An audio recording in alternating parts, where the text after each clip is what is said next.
শুধুমাত্র হিন্দুস্তানের রাজাকারেরাই আমাকে রাজাকার বলতে পারে।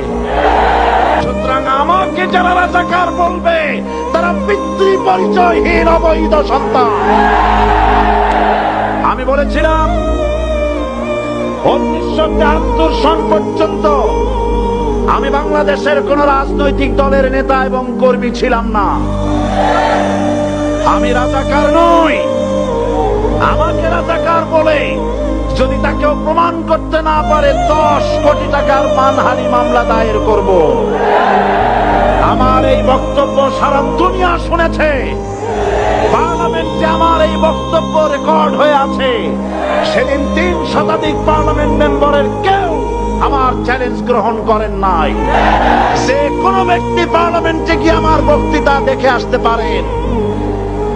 এরপরে 1997 সনের 7 অক্টোবর দৈনিক জনকণ্ঠ পত্রিকা যখন আমার বিরুদ্ধে লিখল, সেই পত্রিকায় সাঈদীর ওপেন চ্যালেঞ্জ 8ম পাতা 1997 7 অক্টোবর, এত বড় 2 কলমে হেডিং।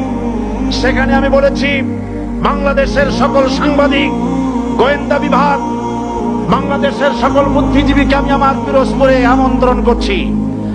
আমার উপস্থিতিতে যদি কেউ প্রমাণ করতে পারে বাংলাদেশের স্বাধীনতা যুদ্ধের বিরুদ্ধে আমার কোন ভূমিকা ছিল, সজ্ঞানে স্বেচ্ছায় জাতীয় সংসদের সদস্য পদ থেকে পদত্যাগ করব।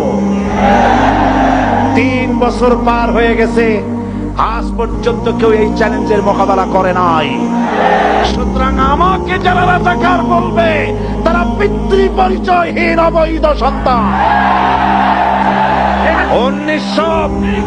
1971 সনের, শোনো মুসলমানেরা, 1971 সনের কোন কাদা সাঈদীর গায়ে লাগে নাই।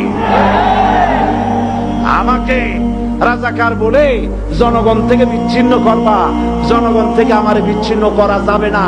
কারণ এই জনগণ আমার জন্য আসে না, এই জনগণ আসে আল্লাহ কোরআনের জন্য।